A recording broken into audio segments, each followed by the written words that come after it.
with an officer-involved shooting death of an unarmed teenager and an officer misconduct scandal. It's been a tough year for Pasadena Police Chief Phillip Sanchez. He joins us live in studio today to discuss some of the controversies and changes in the works in the department. Thanks for being here, Chief. Thanks for having me. Now, we appreciate you being here after all of this that's going on.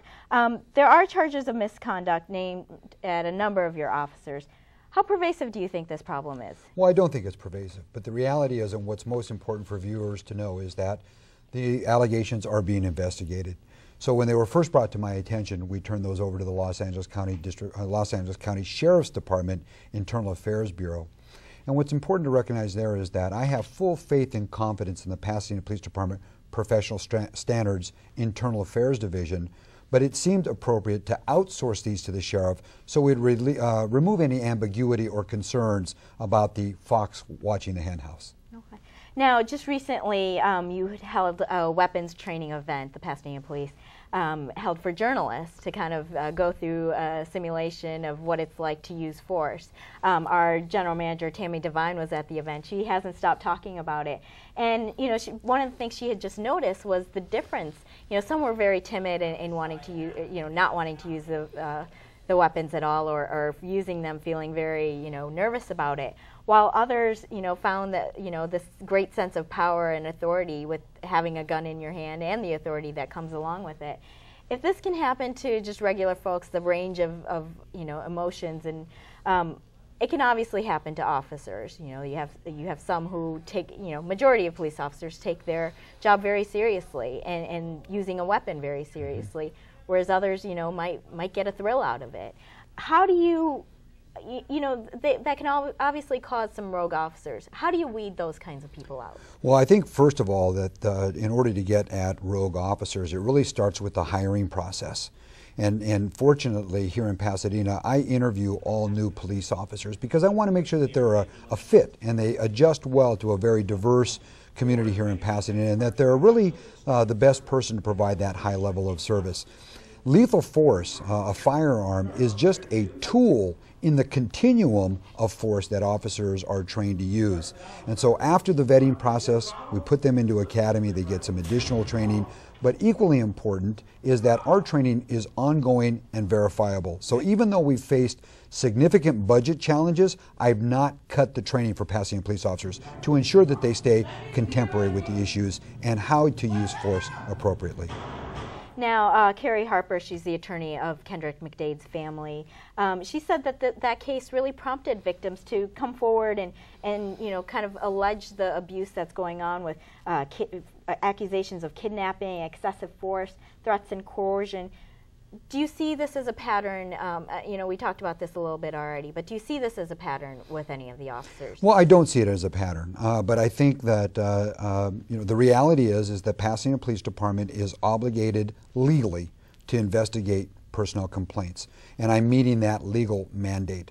And if officers are exonerated, then we need to move on as a community. We need to put this behind us and take a step forward so that we can ensure that we continue to provide a high quality. But if the officers are sustained, meaning that the allegations were true, then the appropriate sanctions will be implemented. Okay. Well, you're definitely caught between a rock and a hard place. The community is definitely feeling that their kids are being abused, that they're not safe just walking down the street or driving down the street, carrying on their regular business.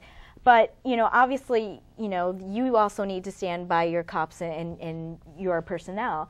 How do you think that, how do you balance those feelings of obviously addressing community concerns, but also keeping up the morale at the police department? Well, safety, first of all, we live in a very safe community. We're 6% lower crime to date than we were last year at this time period.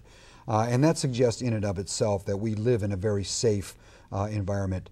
Crimes, violent crimes are down, auto burglaries are down, commercial burglaries are down.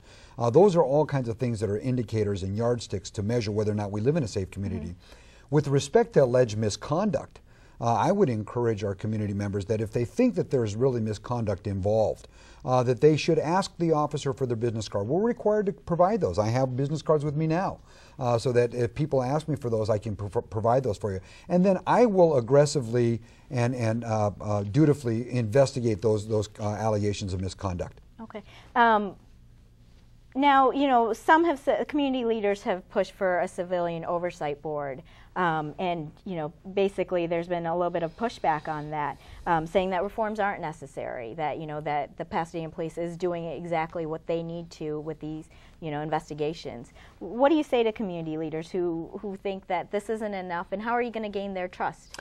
Well, so we have the Pasadena Public Safety Commission, and that is 4 council people currently chaired by Councilmember Mattison. That is a public safety commission that is over public safety, police, fire, and other entities within the city. And so the reality is, by reporting to the Public Safety Committee, and the Public Safety Committee then takes input from the community on the topics on the agenda, then there's that good check and balance about whether or not the police department is performing appropriately and using force and addressing issues appropriately. And that would be fine, but you know, it seems like that commission hasn't even been able to meet. They've missed about 12 of the 17 meetings. You know, they say that it's tough to have all of their schedules line up. Are they stretched too thin? And maybe that's not the answer. Well, what I know so far is that we have made in the last recent months 2 very profound presentations to the Public Safety Committee, and at both there were a lot of community leaders that were represented in the room, from the NAACP, ACLU, the Pasadena Coalition. There were other groups that were represented as well. And the 2 topics that we covered, one was civilian oversight, and in our analysis what we've discovered is that with respect to community oversight, that the Public Safety Committee and the Pasadena Police Department, its current venture exceeds industry standards that have been established statewide, nationally. The other profound program that we presented most recently was on use of force and personnel complaints. And if I might, for your viewers, in 2011 we arrested 8,562 people. We only used force 67 times to effect those arrests. So essentially we're using force 0.76% of the time, less than 1% of the time. Okay. Now, you're an MC for the NAACP awards dinner that's occurring this Thursday, and I know some community activists have been scheduling protests for that. Is it frustrating for you, for all the outreach that you've done in the community, to feel like, you know, it maybe not having the impact that you wanted? Well, I think it's a process. Really, the whole thing is a journey. It's a time to learn and a time to teach. The reality is, I'm extraordinarily honored that the NAACP would reach out to me and ask me to MC the event this coming Thursday, September 13th.